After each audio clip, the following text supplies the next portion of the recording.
महाभारत में 18 अक्षौहिणी सेना लड़ करके समाप्त हुई और महाभारत का युद्ध भी 18 दिन चला। पहले 10 दिन प्रधान सेनापति रहे भीष्म पितामह और अगले 2 दिन प्रधान से 5 दिन अगले 5 दिन प्रधान सेनापति रहे गुरु द्रोणाचार्य और अगले 2 दिन प्रधान सेनापति रहे कर्ण और अगले 1 दिन प्रधान सेनापति रहे मद्रराज शल्य। सब कुछ मिट गया।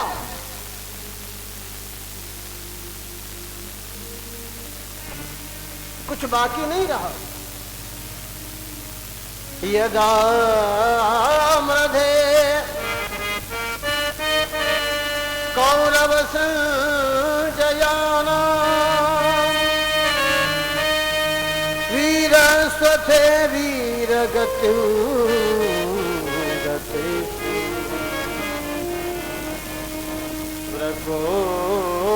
मृगोदराभेद गदाभिमल्स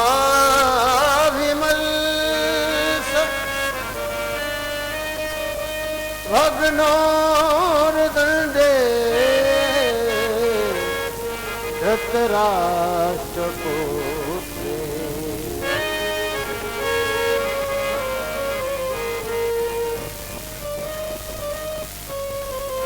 भीमसेन ने गदा घुमा करके मारी तो दुर्योधन की जांग को तोड़ दिया, जंगा को तोड़ दिया। रणभूमि में असहाय की तरह पड़ा हुआ है।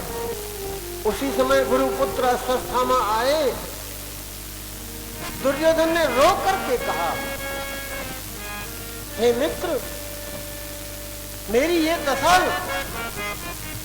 हम सारे के सारे भाई मारे गए, सब कौरव मारे गए और 5 पांडवों में से एक भी पांडव नहीं मरा।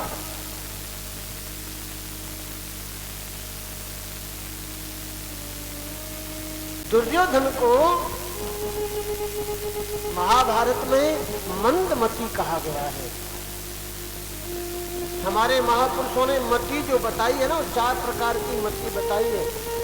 मति, सुमति, महामति और मंदमति। मति वह है न किसी का बुरा करता है न किसी का भला करता है, भगवान का भजन करता हुआ अपने काम में लगा रहता है, ये मति है।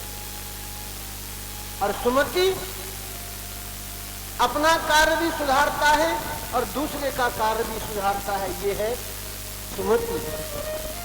और महामति अपना कार्य भले ही बिगड़ जाए पर सामने वाले का कार्य नहीं बिगड़ना चाहिए, ये है महामति। और मंदमति, मंदमति तो वह है जो अपना भी बिगाड़ ले और दूसरे का भी बिगाड़ ले, ये है मंदमति। तो दुर्योधन ने अपना भी बिगाड़ा और दूसरों का भी बिगाड़ा, इसलिए दुर्योधन को मंदमति कहा गया। 5 पांडवों में से एक नहीं मरा।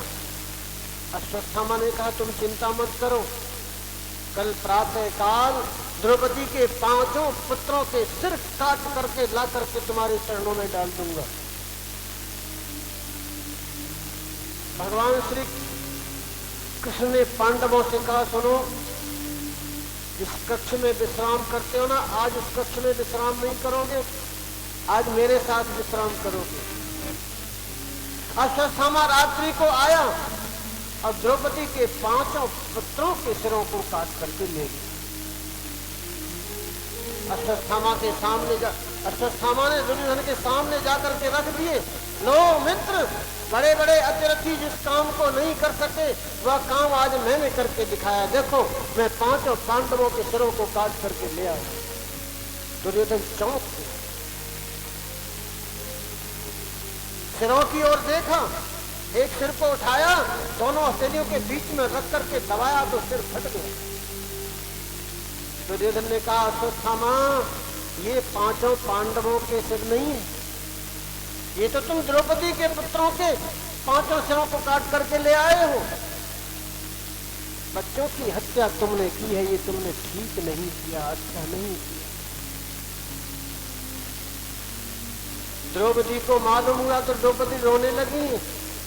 अर्जुन ने कहा तुम चिंता मत करो, उस आताताई का सिर काट करके मैं लेकर के आऊंगा, तुम्हारे चरणों में ला करके डालूंगा। द्रौपदी को सांत्वना देकर अर्जुन रथ पर सवार होकर के गए हैं, भगवान श्री कृष्ण भी साथ में। अश्वत्थामा ने ब्रह्मास्त्र का प्रयोग किया। गोविंद ये मेरी तरफ आ रहा है, मुझे मार डालेगा। भगवान श्री कृष्ण ने कहा तुम भी ब्रह्मास्त्र का प्रयोग करो। अर्जुन ने ब्रह्मास्त्र का प्रयोग किया। अश्वत्थामा का छोड़ा हुआ ब्रह्मास्त्र शांत हो गया।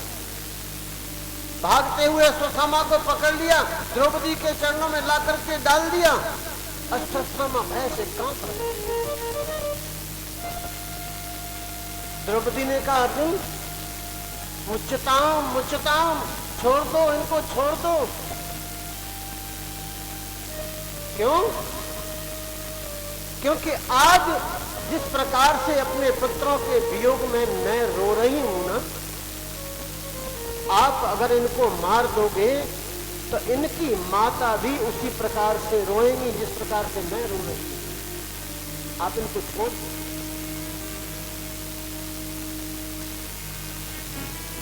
देखिए द्रौपदी का सत्य और धर्म। 5 पुत्र मारे गए, लेकिन द्रौपदी अपने सत्य को नहीं त्याग रही है, अपने धर्म को नहीं त्याग रही है।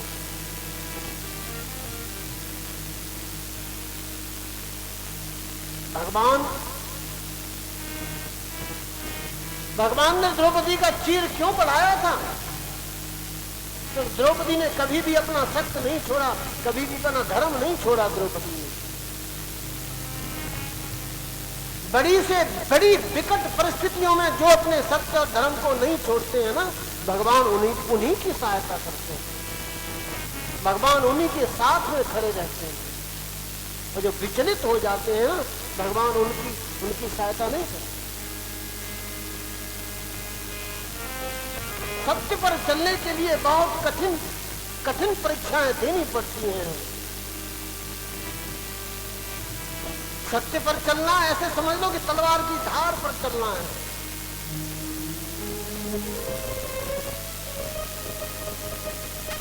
द्रौपदी कह रही छोड़ दो इनको। भीम से कहा भैया क्या करूं? भीम ने कहा इसका तो वध करना ही अच्छा है, मार डालो इसे। भगवान श्री कृष्ण ने कहा कि आताताई को तो मार ही डालना चाहिए, और पतित से पतित ब्राह्मण का भी वध नहीं करना चाहिए। मेरी दोनों आज्ञाओं का पालन करो। तुमने द्रौपदी को जो वचन दिया है उसे भी पूरा करो। भैया भीमसेन जो कह रहे हैं उसे भी पूरा करो। मुझे और द्रौपदी को दोनों को जो अच्छा लगे उस काम को भी करो। अर्जुन भगवान के मन की बात को जान गए। बच्चों की हत्या करने से अश्वत्थामा श्रीहीन तो पहले ही हो चुका था। अपनी तलवार से अर्जुन ने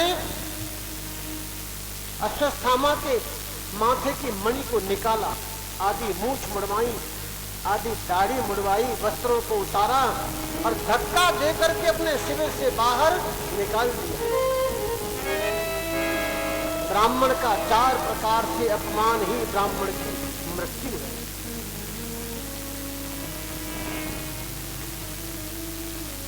अश्वत्थामा विचार कर रहा है कि इन पांडवों ने मेरा इतना अपमान किया है, मैं बदला लूंगा। यहाँ दूसरी बार ब्रह्मास्त्र का प्रयोग किया है। क्रोध में भर करके उत्तरा के गर्भ को निशाना बना करके ब्रह्मास्त्र का प्रयोग किया। और देखिए इधर झांकी का दर्शन कीजिए। भगवान श्री कृष्ण द्वारका जाने के लिए तैयार है। रथ सज करके खड़ा हुआ है। भगवान ने एक रथ का डंडा पकड़ रखा है हाथ से, एक पैर पैरदान पर रखा हुआ है और उत्तरा विलाप करती हुई आ रही है, द्वारकानाथ मेरी रक्षा करो, द्वारकानाथ मेरी रक्षा करो। ये ब्रह्मास्त्र मेरे गर्भ को नष्ट कर देना चाहता है। भगवान ने सूक्ष्म रूप धारण किया और उत्तरा के गर्भ में प्रवेश कर गए। ब्रह्मास्त्र को नष्ट किया, उस बालक की रक्षा की। बाहर निकल करके आए, कुंती को संकेत किया, कुंती को आगाह किया कि हमने अभी अभी आपके प्रपौत्र की रक्षा की है। कुंती जान गई, कोई कुछ नहीं समझ पाया, कुंती जान गई कि अभी अभी इन्होंने मेरे प्रपौत्र की रक्षा की। भगवान द्वारिकानाथ द्वारिका जाने को तैयार हैं। महाराज युधिष्ठिर ने भक्ति मांगी, अर्जुन ने भक्ति मांगी, भीम ने भक्ति मांगी, नकुल सहदेव सबने भक्ति मांगी। माता कुंती की ओर भगवान ने देखा, बुआ यहाँ जितने भी लोग खड़े हैं सब कुछ न कुछ मांग रहे हैं, आप कुछ नहीं मांग रही हो, क्या बात है, आप भी कुछ मांगो ना। माता कुंती ने द्वारकानाथ की ओर देखा और बोली, द्वारकानाथ मुझे देना ही चाहते हो तो एक चीज मुझे दे दो।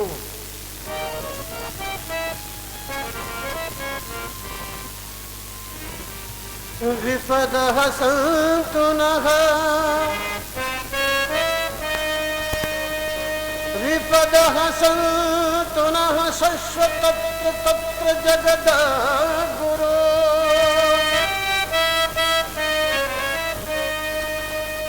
भवतो दर्शनं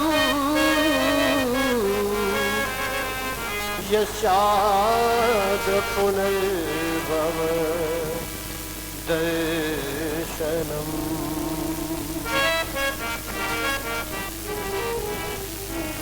हे जगत गुरु, मेरे जीवन में सर्वदा पद पद पर मुझे विपत्तियां आती रहें। मैं अपनी झोली पसार करके तुमसे मांग रही हूं कि मुझे विपत्तियां ही विपत्तियां दे दो। क्योंकि द्वारकानाथ आपकी याद जब आती है ना तो केवल विपत्ति में ही आपकी याद आती है। जब तक विपत्ति नहीं आती है तब तक आपकी याद नहीं आती है।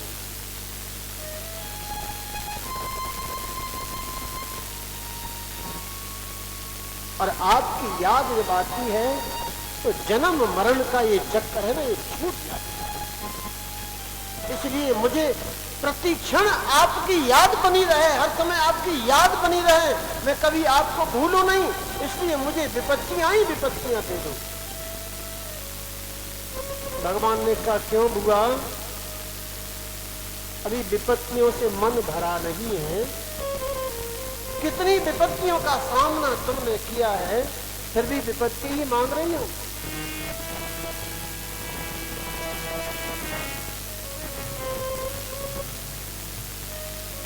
दुख में सुमिरन सब करे,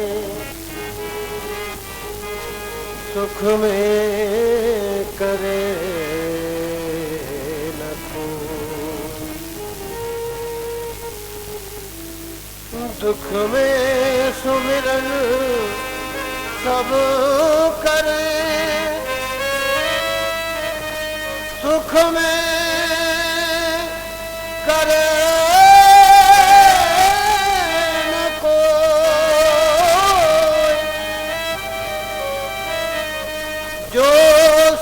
में सुमिरन करे, तो दुख काहे को। दुखों से अगर चोट खाई होती, दुखों से अगर चोट खाई न होती, तो भगवान तेरी याद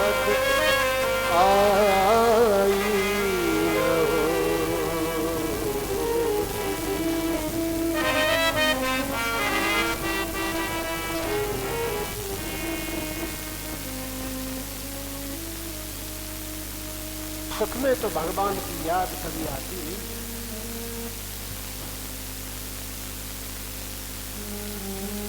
सुख मिलता है ना तो भोग में लग जाता है, भोग में लिप्त हो जाता है।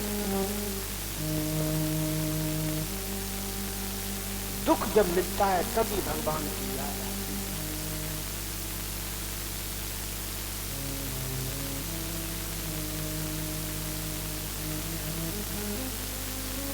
माता कुंती ने कहा द्वारकानाथ आज रुक जाओ, आज मत रुक गए। अपने कक्ष में विश्राम करने जा रहे हैं रात्रि को, तो महाराज युधिष्ठिर के कक्ष के सामने से निकले तो महाराज युधिष्ठिर के कक्ष से रोने की आवाज आ रही थी। अंदर जाकर के देखा, महाराज युधिष्ठिर ने अपना माथा ऐसे पकड़ रखा है और रो रहे हैं महाराज। द्वारकानाथ ने पूछा, महाराज क्या बात है? अरे विजयश्री आपको मिली, आप राजा हो गए, फिर आप रो क्यों रहे? महाराज युधिष्ठिर ने कहा, द्वारकानाथ आज मेरे इस राज्य की लिप्सा ने मेरे अपने चाचा, ताऊ, गुरु, भाई, बंधु सबको मार दिया, सब मारे गए। कितनी माँ बहनों की मांगे सूनी हो गई, कितनी माँ बहनों की गोदें खाली हो गई। द्वारकानाथ यह सोच सोच करके मैं रो रहा हूं कि ये क्या हो गया। मेरे राज्य की लिप्सा ने ऐसा अन्याय, ऐसा अनाचार, ऐसा अत्याचार कर डाला। द्वारकानाथ ने कहा, महाराज